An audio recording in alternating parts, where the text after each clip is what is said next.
Nobody wants you. Victoria's voice sliced through the ballroom, and before the words even settled, her hand shoved Nina forward. The movement was quick, deliberate.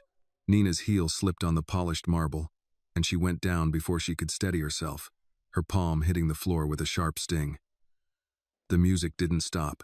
Conversation softened, then resumed. A few guests glanced over, then looked away, choosing silence over involvement. Victoria let out a quiet, amused breath. You really can't do anything right, can you? Nina stayed still for a second, her hand pressed against the cold surface. Her breath caught tight in her chest. Then she pushed herself up slowly, smoothing her uniform, as if that could erase what had just happened. I'm fine, she said, her voice low but controlled. Edward Carter didn't move. He took a measured sip of his drink, his expression unchanged. Then stop drawing attention, he said. You're already out of place. Margaret's gaze followed, cool and distant. You should be grateful you're even allowed in this room tonight. The words settled heavier than the fall. Victoria stepped closer, her tone softer but sharper. You belong in the storage house, Nina, not here. Nina looked at her, then at her parents. For a brief moment, something flickered hope. Maybe. Or habit. I didn't do anything, she said quietly. Edward's eyes hardened. You don't have to, a nearby guest murmured. Is she really their daughter? The answer came just as quietly. Does it matter? Victoria smiled. It doesn't. Nina swallowed the response rising in her throat.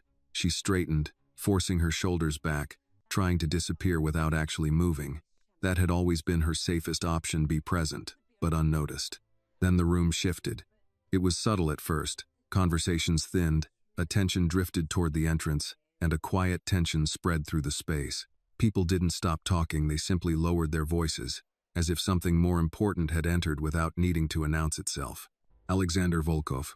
He stepped inside without hesitation, his presence calm, controlled, and absolute. He didn't scan the room for approval or acknowledgement.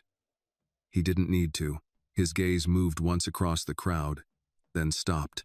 On Nina, Victoria noticed immediately. Her posture changed, her smile sharpening as she stepped forward. Mr. Volkov. He passed her without a glance. That was when the silence deepened. He walked straight toward Nina, each step unhurried yet purposeful, the crowd parting without being asked. By the time he reached her, the noise had dropped into a quiet hum. Nina didn't move. She wasn't sure she could. He looked at her for a moment, not past her, not through her, but directly at her, then bent slightly and reached down. Careful, he said, his voice low, steady. His hand closed around hers, firm and certain, pulling her to her feet with ease. The gesture wasn't rushed or performative. It was deliberate, grounding, and suddenly, every eye in the room was on them. Victoria's voice cut in, tight with disbelief. What do you think you're doing? Alexander didn't answer her.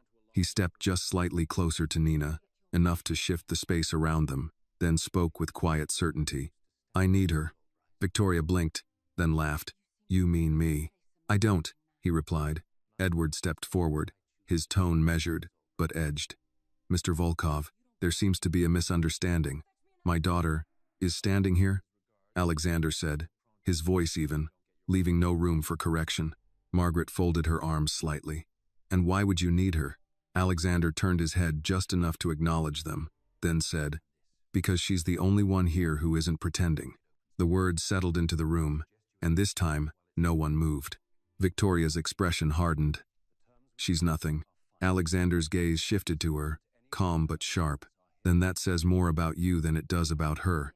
Nina felt her pulse rise, steady and heavy, something unfamiliar building beneath the surface. Edward tried again, firmer now. We have a long-standing business relationship. I suggest you choose your words carefully. Alexander met his eyes. I am. A brief pause then, and I'm reconsidering that relationship. The tension snapped into something real. Margaret's composure tightened. You're overreacting. No, he said. I'm paying attention. Victoria stepped forward, her voice rising.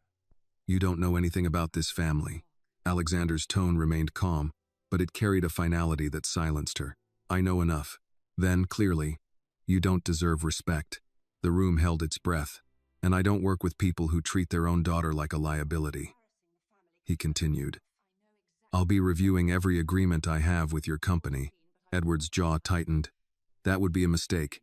Alexander didn't look away. Ignoring this would be the mistake. Then he turned back to Nina. Can you walk? He asked. Nina nodded. Yes. He extended his hand again. Come with me. She hesitated, just for a moment. Not because she doubted him, but because she needed to look once more. Nina, Margaret said quietly, don't embarrass us. Nina let out a slow breath. For once, she said, her voice steady. I think you've done that yourselves. She placed her hand in his. The reaction was immediate whispers, shifting glances, quiet shock rippling through the room. Victoria's voice sharpened behind them. This isn't over. Alexander didn't turn. It rarely is. He led Nina forward, away from the center of the room, past the people who had watched her fall and chosen silence. Each step felt unfamiliar, like walking into something she hadn't believed was meant for her. Alexander didn't release Nina's hand as they stepped out of the ballroom.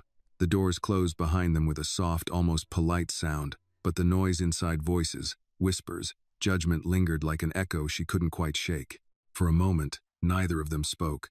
The hallway outside was quieter, lined with warm lighting and polished wood that felt worlds away from the sharp tension they had just left behind. Nina finally let out a breath she hadn't realized she was holding. You didn't have to do that, she said, her voice steadier than she expected, though her pulse was still uneven. Alexander glanced at her, not slowing his pace. Yes, I did. That was my family, she added, almost reflexively, as if the words still held weight. That was not a family, he replied, his tone calm but firm. That was a hierarchy. She didn't answer immediately. The distinction settled somewhere deeper than she was ready to admit. As they reached the exit, a valet hurried forward, opening the door. Cool night air replaced the suffocating warmth of the ballroom, carrying with it the distant hum of the city. A black car waited at the curb, sleek and understated. Alexander guided her toward it, his hand still lightly at her back, not controlling, not pushing, just present. I can go back, Nina said suddenly, stopping just short of the car door. I mean, I should probably finish my shift. He looked at her then, fully, his expression unreadable for a moment. Do you want to? The question caught her off guard. Not what she should do, not what was expected. What she wanted. She hesitated. No, she admitted. Then you're not going back. It sounded simple when he said it, as if decisions like that didn't come with consequences. As if walking away from everything she had known, even if it had never truly been hers, was just another step. The driver opened the door. Alexander gestured for her to get in first. Nina paused again, her eyes drifting briefly toward the glowing windows of the ballroom behind them. Somewhere inside, her sister was still furious, her parents already calculating the damage. For years, that had been her world, something she endured, something she survived. Now she was standing outside of it. She got into the car, and just like that, Nina chose something different for the first time. If you were in her place, would you have walked away or stayed? Tell me where you're watching from and share your answer in the comments. If this moment spoke to you, don't forget to like and subscribe to follow the rest of her story. The door closed softly behind her, sealing the moment in place. Alexander followed, sitting beside her, and the car pulled away from the curb without hesitation. Through the window, the hotel lights blurred into streaks, then faded as they turned onto a quieter street. For a while, the only sound was the low hum of the engine. Nina rested her hands in her lap, staring down at them as if expecting them to shake again. They didn't. That surprised her. You're not going to ask me where we're going? Alexander said after a moment. She glanced at him. Should I be worried? No. Then I don't need to ask. A faint hint of something crossed his expression, approval, maybe, or quiet amusement. You trust people easily. She shook her head. No. I just know when I have no better option. That's not the same thing. Maybe not, she said, then looked back out the window. But it's honest. He didn't respond right away. Instead, he leaned back slightly, watching her with a kind of attention she wasn't used to, not intrusive, not demanding, just deliberate. You didn't defend yourself, he said eventually.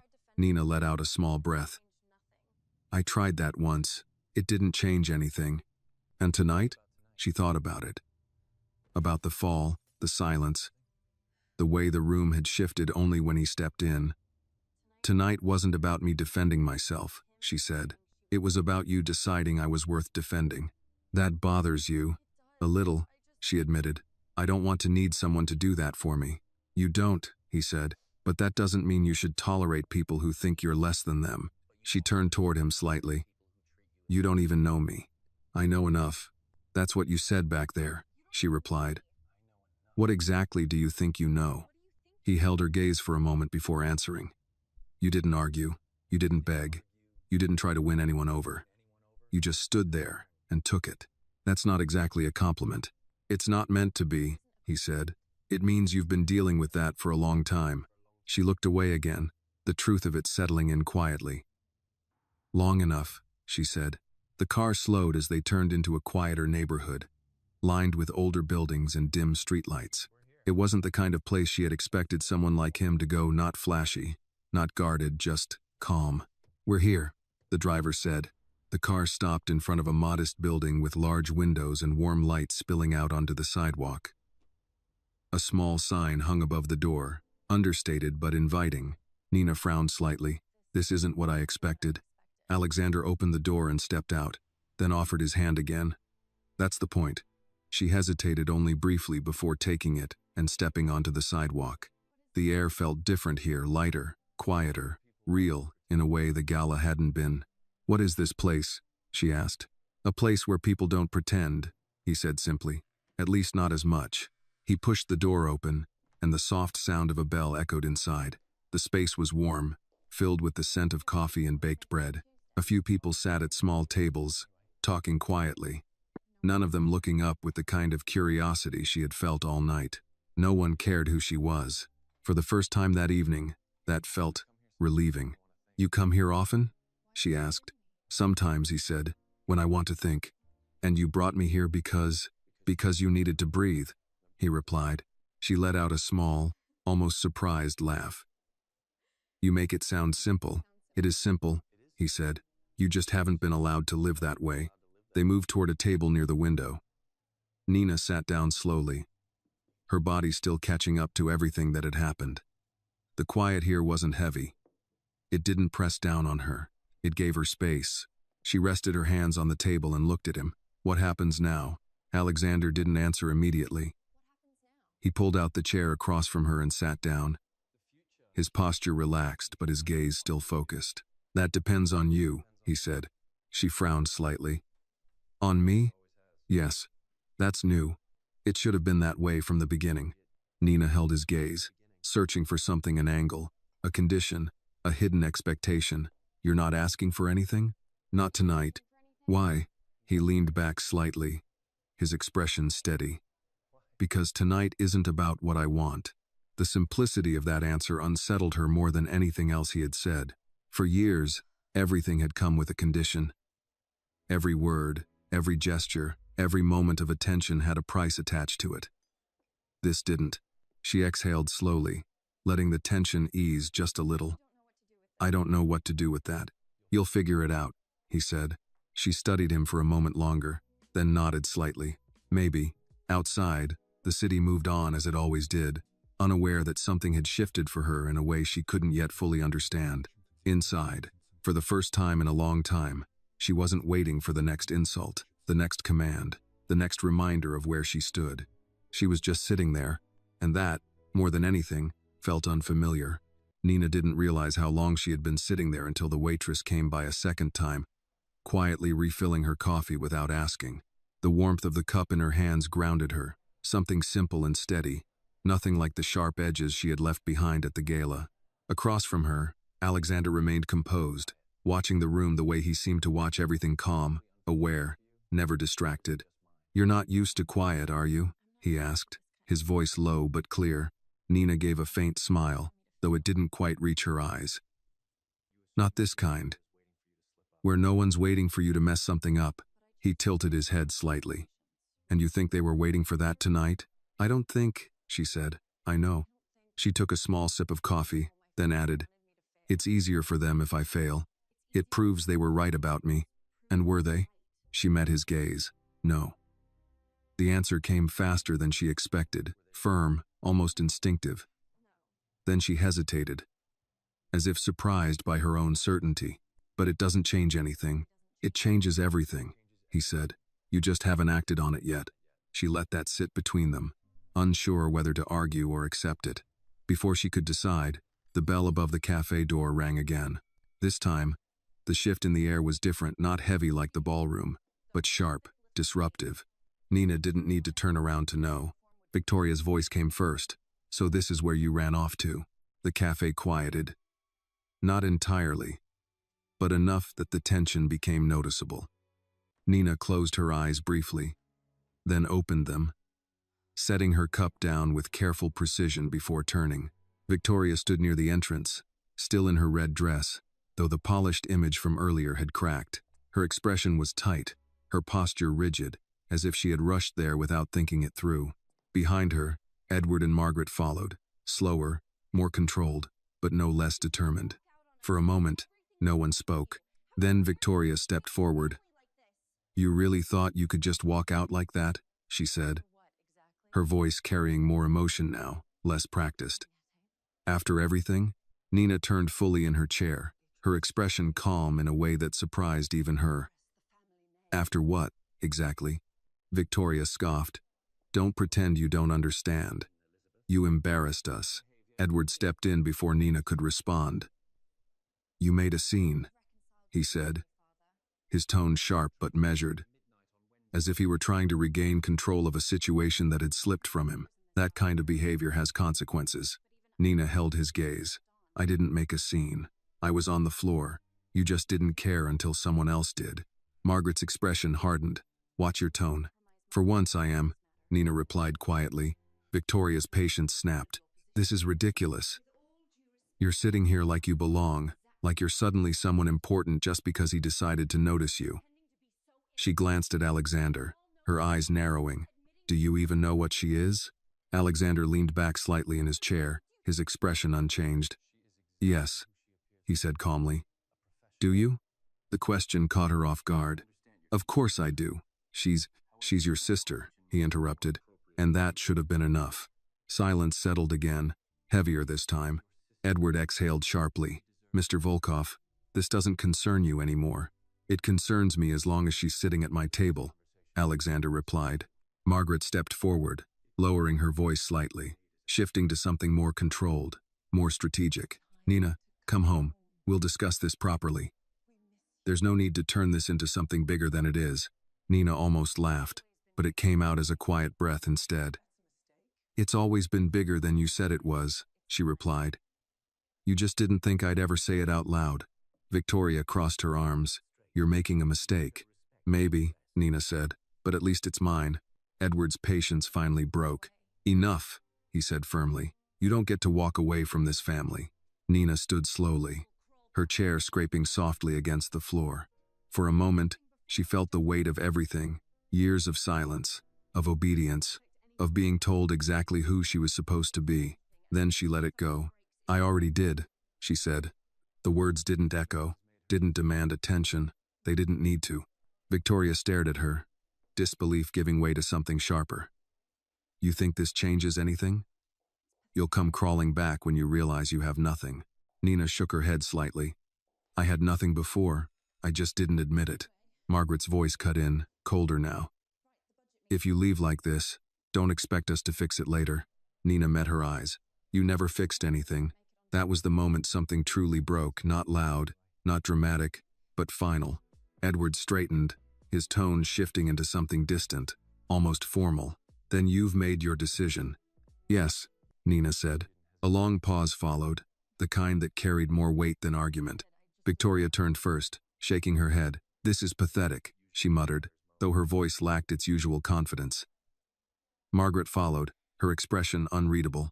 Edward lingered for a moment longer, his gaze fixed on Nina, as if trying to recognize someone he had already decided didn't matter. Then he turned and walked out. The bell above the door rang again, softer this time, and the tension they had brought with them faded slowly. like a storm moving on. Nina didn't move right away. She stood there, her hands at her sides, her breath steady but deeper than before. The room returned to its quiet rhythm, conversations resuming, the world continuing as if nothing had happened. But something had. She sat back down slowly, her movements more deliberate now. Across from her, Alexander watched her, not with curiosity, but with quiet understanding. "You didn't hesitate," he said. "I did," she replied. "I just didn't show it." He nodded once. "That's usually when it matters most." She picked up her coffee again, her hands no longer trembling. "What happens now?" she asked, echoing the question from before, but this time it felt different. "Now," he said, "you start deciding who you are without them." Nina looked down at the surface of the coffee, the reflection faint, but clearer than before. "That sounds complicated." "It is," he said, "but it's also the only way forward." She considered that, then gave a small nod. "Then I guess I should start." For the first time since leaving the ballroom, the feeling in her chest wasn't tight or heavy. It wasn't even relief. It was space, and for the first time in years, she didn't feel like she needed to shrink to fit inside it. The cafe slowly returned to its rhythm after the door closed behind Nina's family. But the shift lingered in her mind longer than the silence in the room. She sat still for a moment, her fingers resting lightly around the coffee cup, as if grounding herself in something real. Across from her, Alexander didn't rush her, didn't fill the space with unnecessary words. He simply waited, giving her something she wasn't used to time to process without pressure. "You handled that differently than before," he said eventually. Nina let out a small breath, her gaze still lowered. "Before, I would have apologized, even if I didn't know what for." She looked up, meeting his eyes. "Tonight, I didn't feel like I owed them that anymore." "That's because you don't," he replied. She nodded slowly, though the weight of what had just happened was still settling. Walking away sounded simple when spoken out loud, but the reality of it came with a quiet uncertainty. "It doesn't feel as final as it should," she admitted. "Like they're still going to pull me back somehow." "They might try," he said, "but that only works if you let them." Nina leaned back slightly, absorbing that. "You make it sound like I have more control than I think I do." "You do," he said. "You've just never been allowed to use it." The words stayed with her as they left the cafe not long after. Outside, the city had shifted into a quieter version of itself. Streetlights cast long reflections across the pavement, and the night air carried a cool edge that felt clean after everything that had happened. Alexander's car was waiting where they had left it. This time, Nina didn't hesitate before getting in. They drove in silence at first, but it was no longer uncomfortable. Nina watched the city pass by through the window storefronts closing, people walking home, lights flickering in apartment windows. It felt ordinary in a way her life never had been. "Where are we going?" she asked after a while. "My place," he answered simply. She turned slightly toward him, not alarmed, just curious. "You're very direct." "It saves time." She considered that, then nodded. "Fair enough." The car turned into a quieter part of the city, where buildings stood taller but less crowded, their architecture older, more deliberate. When they stopped, Nina stepped out and looked up at the building in front of her. It wasn't extravagant, but it carried a quiet authority, like it didn't need to prove anything. Inside, the space was just as controlled. Clean lines, warm lighting, everything in its place. It didn't feel cold, but it wasn't overly personal either. It felt like a place built on discipline rather than comfort. Nina stepped inside slowly, taking it in. "You live here alone?" she asked. "Yes." "No family nearby?"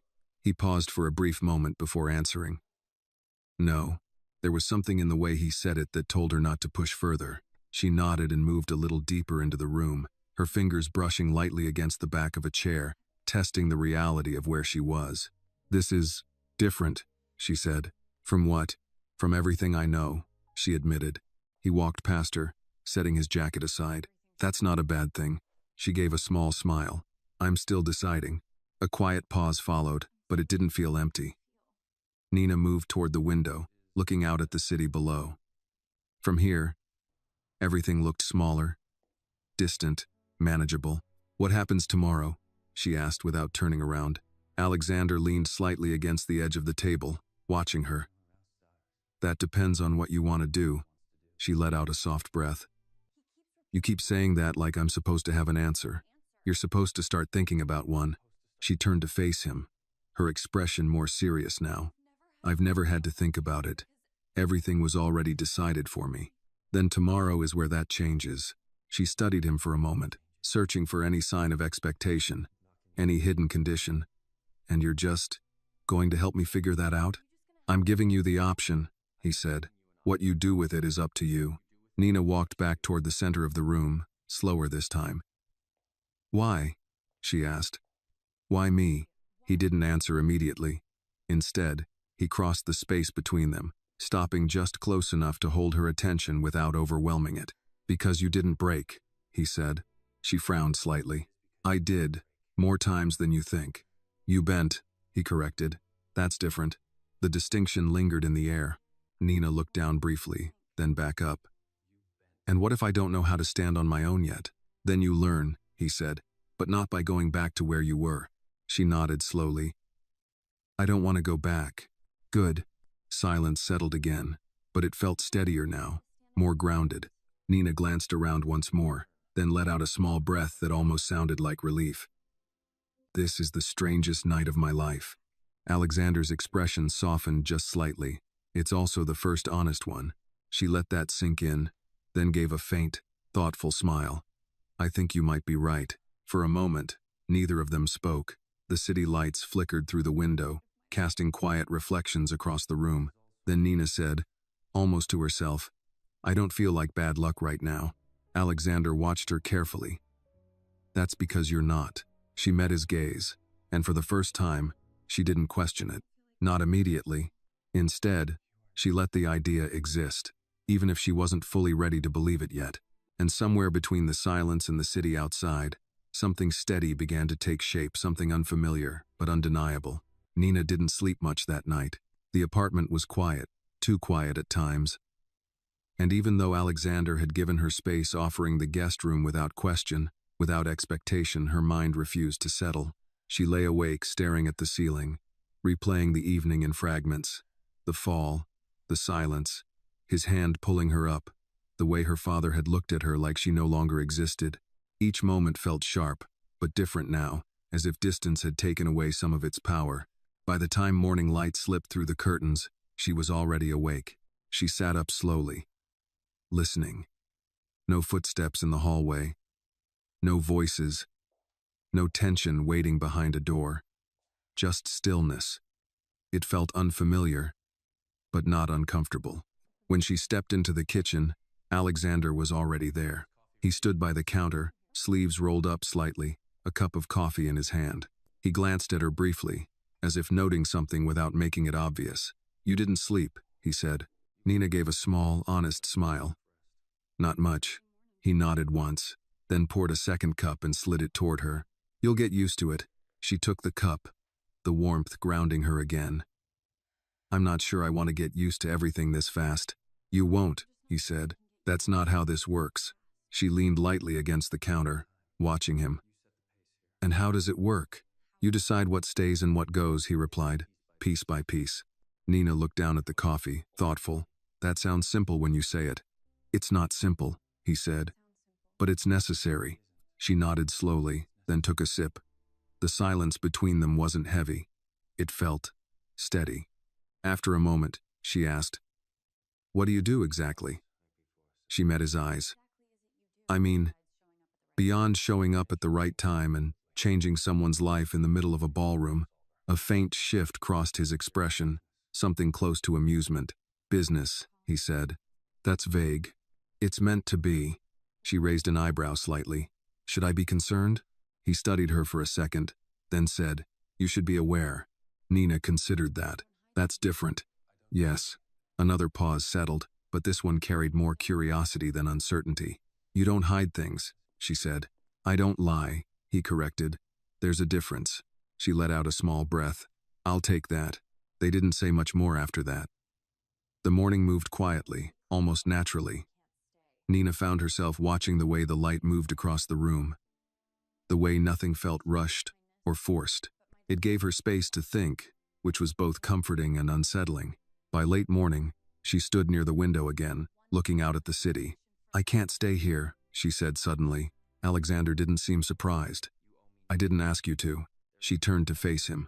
"I mean, not like this. I don't want to replace one situation where I had no control with another one where I feel like I owe something."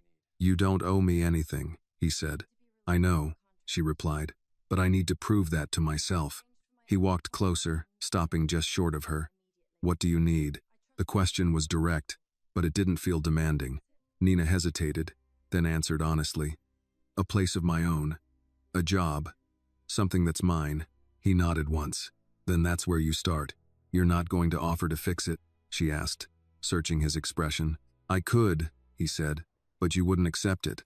She gave a small, almost relieved smile. "You're right. Then we do it your way." The simplicity of that caught her off guard again, but this time it didn't feel unsettling. It felt respectful. Later that afternoon, they stepped out into the city together.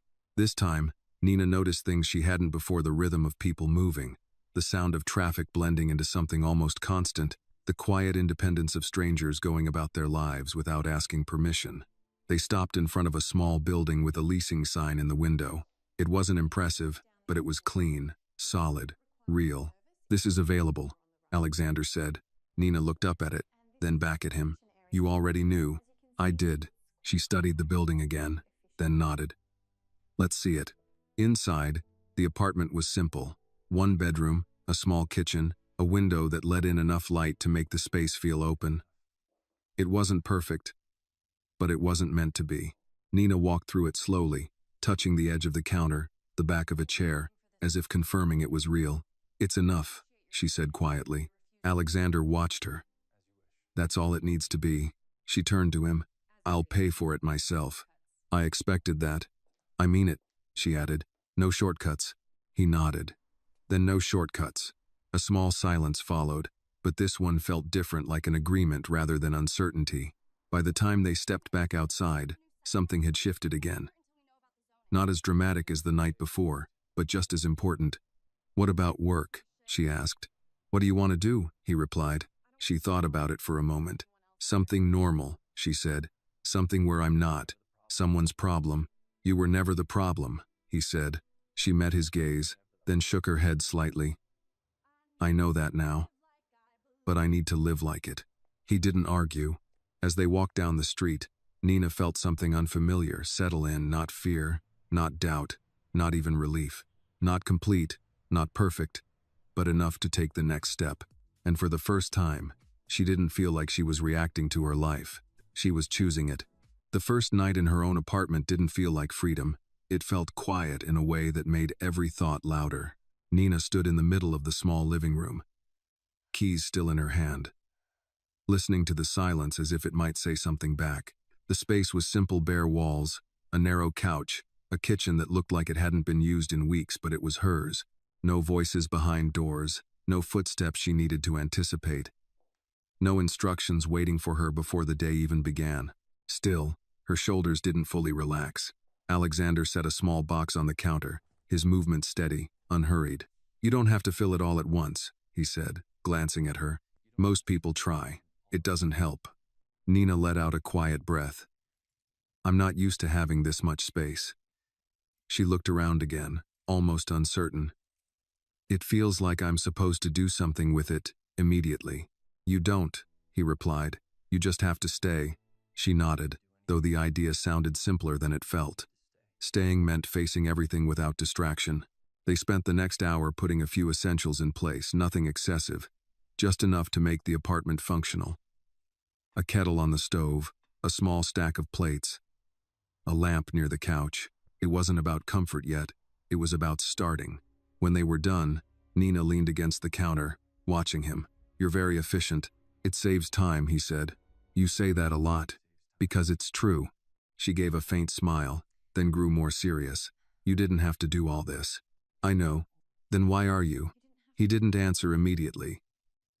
Instead, he looked at the room, then back at her. "Because you're doing it the right way," he said. "And most people don't." That's a vague answer. "It's enough for now." Nina accepted that, at least for the moment. There was something about the way he set boundaries, not shutting her out, but not over-explaining, that felt intentional. By the time he left, the apartment felt quieter than before, but less empty. Nina locked the door behind him and stood there for a second, her hand still resting on the handle. Then she turned, walked back into the room, and sat on the couch. No one was going to tell her what to do next. That realization settled slowly. The next morning, she woke up earlier than she needed to. Habit, more than anything else. For a few seconds, she didn't remember where she was, her mind expecting the familiar weight of that other house. Then the quiet reminded her. She got up, moved through the apartment, and made coffee. The routine felt different here, no urgency, no pressure to get it right for someone else. Just something simple, done for herself. By mid-morning, she was out the door. The city felt sharper in daylight. People moved with purpose, conversations blended into the background, and for once, Nina wasn't trying to stay out of the way. She walked into a small cafe different from the one Alexander had taken her to and asked if they were hiring. The manager, a woman in her 50s with tired eyes and a straightforward tone, looked her over. "You have experience?" Nina hesitated for half a second. "I've been working in a house for years," she said. "Cooking, cleaning, organizing. I learned fast." The woman studied her for a moment, then nodded. "Trial shift. Today," Nina blinked. "Today? You want the job, don't you?" "Yes." "Then don't overthink it. Aprons in the back." It was that simple. By the afternoon, Nina was behind the counter, learning the rhythm of something entirely new. Orders, customers, small mistakes she corrected quickly. No one here knew who she was, and more importantly, no one cared. It was oddly freeing.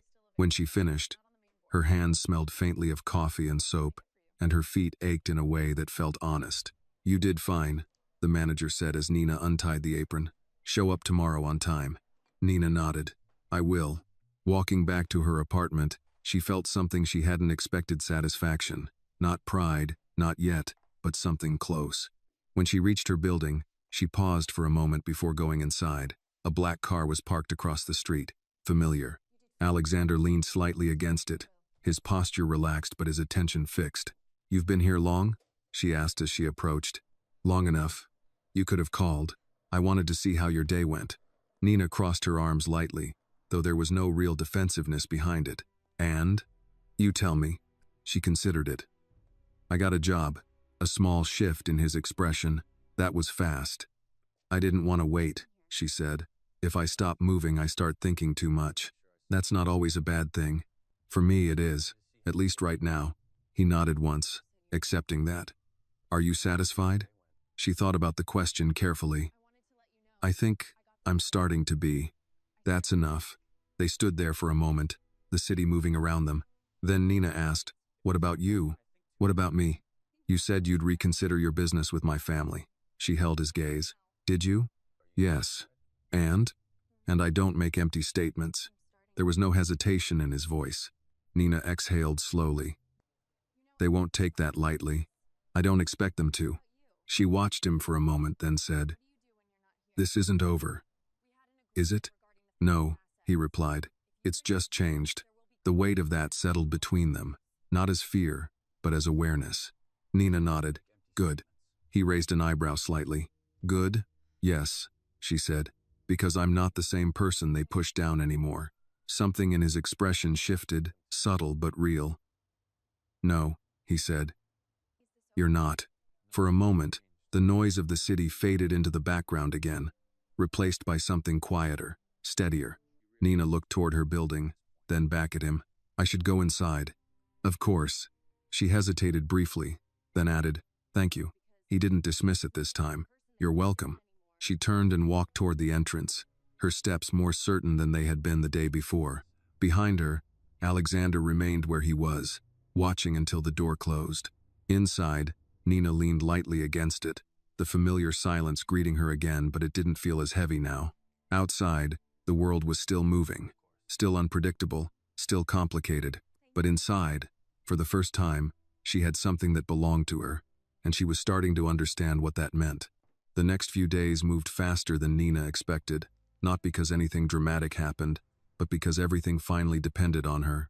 She woke early, worked full shifts at the cafe, came home tired, and fell asleep without the constant tension she used to carry. It wasn't easy, but it was real, and that mattered more than comfort. By the fourth day, she had learned the rhythm of the place. Orders came in waves, regular customers spoke in familiar tones, and mistakes became less frequent. The manager, Diane, didn't offer praise easily, but she also didn't correct Nina as often, which said enough. "You're thinking too much when it's slow," Diane said one afternoon, wiping down the counter. "Hands keep moving. Mind stays clear.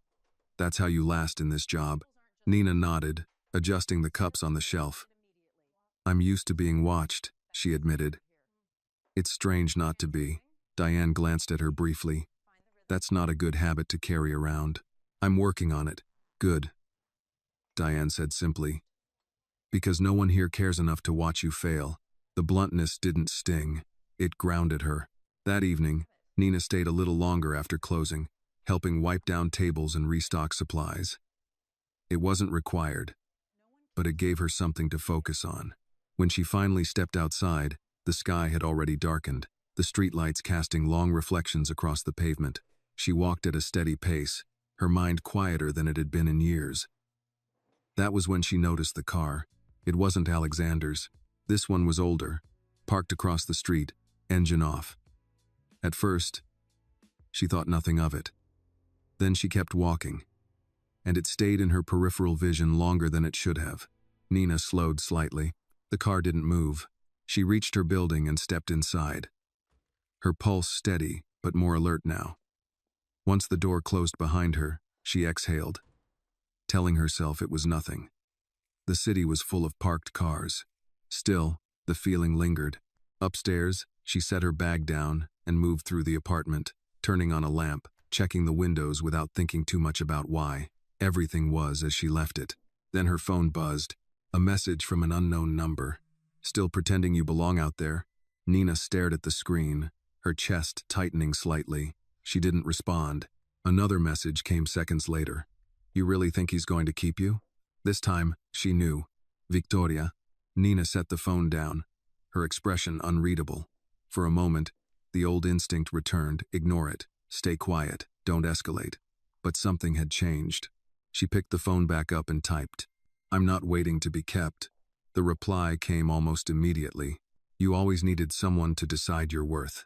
Nina paused, reading it once, then again. The words were familiar, but they didn't land the same way anymore. She typed again. "Not anymore." This time, there was no immediate response. Nina placed the phone on the table and stepped back, letting the silence settle. Her heart was beating faster now, but not from fear. It felt like something else, something steadier, more controlled. A knock at the door broke the moment. 3 firm taps. She didn't move right away. Another knock. Same rhythm. Nina walked toward the door slowly, her hand hovering near the handle. "Who is it?" she asked. "Alexander." She opened the door. He stood there, his expression calm but sharper than usual, as if something had already put him on edge. His eyes moved past her briefly, scanning the room before settling back on her. "You're all right?" he asked. "Yes," she said. "Why wouldn't I be?" He stepped inside without waiting, closing the door behind him. "Your name came up tonight." Nina frowned slightly. "Where?" "With people who don't ask questions unless they already have answers." She crossed her arms lightly. "That sounds vague." "It's meant to be," he said, then looked at her phone on the table. "Have you heard from your family?" "Victoria," Nina replied. "Just messages." He nodded once, as if confirming something. "It won't stay at that level." Nina studied him carefully. "What does that mean?" "It means they're losing control," he said. "And people like that don't step back quietly." She let out a slow breath, absorbing that. "I figured as much. You should be careful." "I am," she said. "I noticed a car outside earlier. That caught his attention." "Describe it." She did, as precisely as she could. He listened, then nodded once. "I'll have it checked." "You don't have to." "I do," he said, not harsh, just certain. "Because this isn't just about you anymore." Nina held his gaze. "I didn't ask you to handle this." "You didn't have to." A brief silence followed, heavier than before. Nina stepped back slightly. giving herself space to think. I don't want to go back to being protected like I can't handle things. That's not what this is, he said. Protection isn't control, it's awareness. She considered that, then nodded slowly. All right. He relaxed slightly, though his focus didn't shift. Good. For a moment, neither of them spoke. Then Nina said, They won't stop, will they? No. She looked down briefly, then back up. Then I won't either. Something in his expression changed approval, but quieter than before. That's the right answer, he said. Nina moved toward the window, glancing out at the street below. The car was still there. This time she didn't look away. Behind her, Alexander watched without interrupting. The silence in the room wasn't empty anymore. It was preparation. And for the first time, Nina didn't feel like she was waiting for something to happen to her. She felt like she was ready for it. The car was gone the next morning. Nina noticed it the moment she stepped out of her building, her eyes scanning the street without thinking, her body already adjusting to a new awareness she hadn't known a week ago. The space where it had been parked was empty, just another stretch of curb blending into the rest of the city. For a second, she felt a flicker of relief, but it didn't last. Things didn't just disappear without a reason. She walked to work at the same steady pace, her posture relaxed, her expression neutral. From the outside, nothing about her had changed. Inside, every detail registered sharper. Reflections in windows, footsteps behind her, the rhythm of movement around her. Not fear, awareness. At the cafe, Diane glanced up as Nina tied her apron. You're early again, she said. Couldn't sleep, Nina replied. Diane studied her for a moment. You don't look tired. I'm not, Nina said, then added, just focused. Diane nodded once, satisfied. Good, busy day, stay sharp. The morning passed quickly. Orders came in steady. Conversations blurred into background noise. And Nina moved through it all with a kind of clarity she hadn't felt before. She wasn't just reacting anymore. She was paying attention. Around noon, the door opened, and a man stepped inside. He didn't stand out at first glance. Mid-40s, average build, dressed simply, but he didn't move like the others. He paused just a second too long at the entrance, his gaze sweeping the room not with curiosity, but with intent. Nina noticed. He stepped forward, approaching the counter. Coffee, he said. Black or black? His tone was flat, controlled, not rude, not friendly. Nina nodded, turning to prepare the drink, her movement steady. She didn't look back immediately, but she felt his attention lingering. When she placed the cup in front of him, their eyes met briefly. It was enough. He wasn't here for coffee. Anything else? She asked. He shook his head, taking the cup but not drinking. No. He stayed there for a few seconds longer than necessary, then stepped aside, choosing a table near the window. Nina continued working, but part of her attention remained on him. He didn't touch the coffee, didn't check his phone, didn't engage with anyone. He was waiting. For what? An hour later, he left. No interaction, no signal, just gone. Nina didn't mention it to Diane. There was nothing concrete to say, but the feeling followed her through the rest of the shift. When she stepped outside that evening, Alexander was already there. This time, she didn't ask how long he had been waiting. We need to talk, he said. Nina nodded. I noticed something today. He gestured toward the car. Get in. Once inside, the door closed, sealing them into a quieter space. The city moved outside, but inside, everything felt more contained. Tell me, he said. She described the man in detail, his posture, his behavior, the way he watched without engaging. Alexander listened without interrupting, his expression tightening slightly as she spoke. He didn't approach you beyond ordering? He asked. No. Did he follow you when you left? I didn't see him after that. A brief pause. That's not random, he said. I figured. He leaned back slightly, his gaze shifting for a moment before returning to her. This is escalation. Nina held his eyes. From my family? No, he said. From someone using your family. That landed differently. Explain, she said. They don't have the reach for this, he continued. Not alone, but they have connections, people who benefit from pressure. And I'm pressure, Nina said. Your leverage.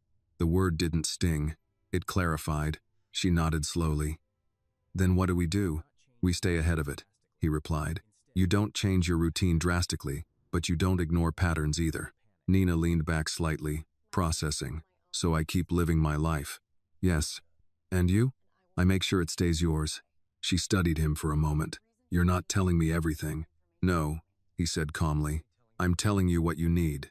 That's not the same thing. It's not supposed to be. Silence settled, but it wasn't tense. It was measured. Nina looked out the window, then back at him. I don't want to be moved around like a problem to be solved. You're not, he said. You're the reason this is happening. She let out a small breath. That's not comforting. It's not meant to be. Another pause. Then she said, if they think I'm leverage, they're going to try something. Yes. And if they do? Alexander's gaze didn't waver. Then they make a mistake. The certainty in his voice didn't feel like reassurance. It felt like fact. Nina nodded once. All right. The car slowed as they approached her building. Before stepping out, she turned to him. I'm not going to run. I know. I'm not going to hide either. I know that too. She held his gaze for a second longer, then said, good. Outside, the street looked the same as it had that morning. Normal, unchanged. But Nina knew better now. Nothing about this was random anymore. She walked toward her building, her steps steady, her mind clear. Behind her, the car remained for a moment longer before pulling away. Upstairs, Nina locked the door and moved through the apartment, checking the windows again, not out of fear, but out of habit she was beginning to understand. Her phone buzzed on the table. You should have stayed where you belonged. Nina stared at the screen, her expression unreadable. For a moment, the old instinct flickered again. Ignore it. Let it pass. Then she typed, I decide where I belong.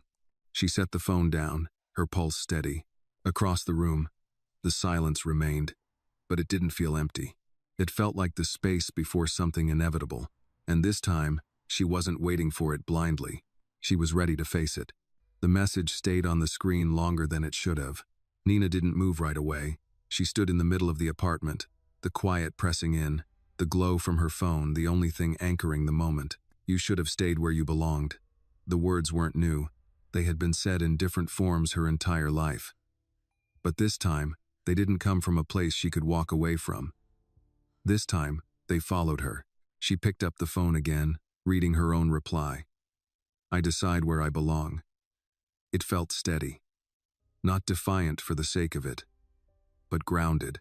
A second message appeared. You don't decide anything.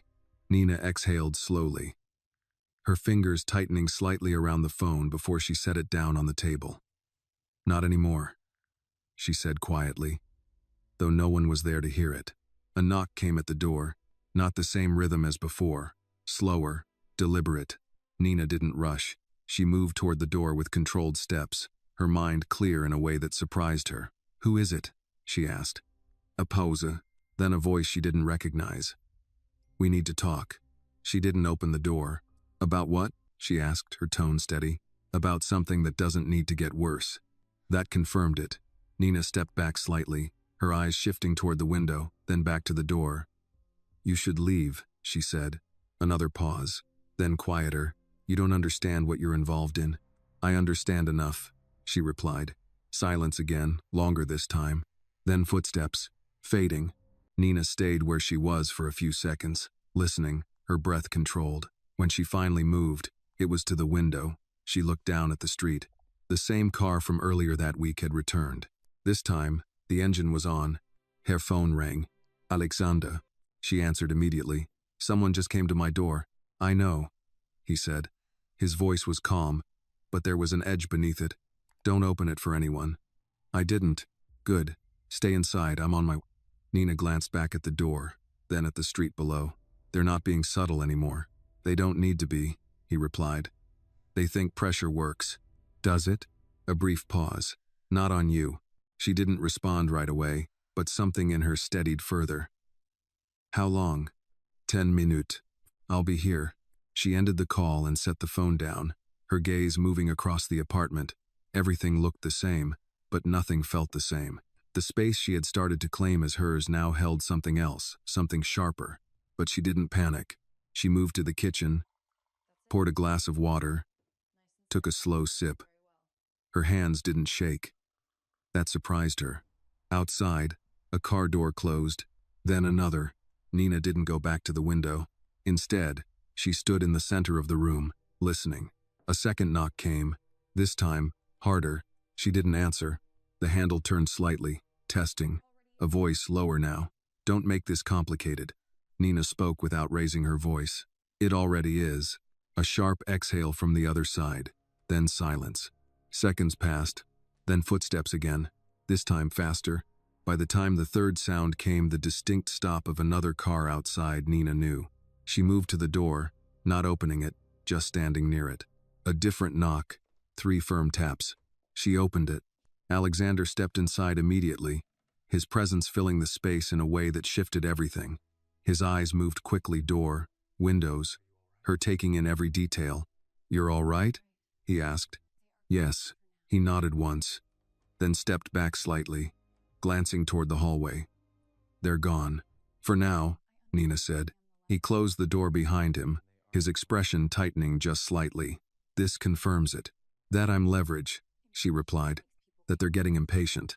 Nina crossed her arms lightly, her posture steady. "Then they'll make a mistake." His gaze met hers. "That's what I'm counting on." A brief silence settled. Then she asked, "Who are they?" He hesitated for a fraction of a second, then said, "People who think pressure creates control." "That sounds familiar." "It should." She nodded slowly. "My family didn't start this." "No," he said, "but they opened the door." Nina looked toward the entrance, then back at him. "Then it ends with me closing it." Something in his expression shifted again, approval, but quieter than before. "It ends with you choosing not to be used," he said. She let out a slow breath. "I already did." Another pause, heavier now, but not uncertain. "What happens next?" she asked. Alexander stepped closer, his voice steady. "Next, they try again, but this time, they won't knock." Nina absorbed that without flinching. "Then I won't wait for them to." He studied her for a moment, then nodded. "Good." Outside, the city moved as it always did, cars passing, distant voices, the quiet rhythm of a place that never stopped. Inside, the air felt different. Not tense, not afraid. Nina walked back toward the window, this time looking down without hesitation. The street was clear again, the car gone. The moment passed but not finished. Behind her, Alexander remained still, watching. After a moment, she spoke, not turning around. "They think I'm still the person they pushed down. They're wrong." She nodded slightly. "I know. That was the difference. Before, she had needed someone to tell her that. Now, she believed it herself." She turned back toward him, her expression calm, certain. "I'm not going anywhere. I didn't expect you to." A faint, almost quiet understanding passed between them. Whatever came next, it wouldn't find her unprepared. And for the first time, the idea of what was coming didn't feel like something to survive. It felt like something to face. Sometimes, the people who are supposed to protect you are the ones who try to define your worth the smallest. This story reminds us that value is not given by family, status, or approval. It is something we claim through our choices. True strength is not in being saved, but in deciding to stand up, even when no one expects you to. And in the end, justice is not always loud or kind, but it comes to those who stop accepting what they were told they deserve and start choosing who they become. This video is a work of fiction created with the assistance of artificial intelligence. All characters, events, and situations are not real and do not represent any actual people or true stories. The content is intended for storytelling and emotional illustration only.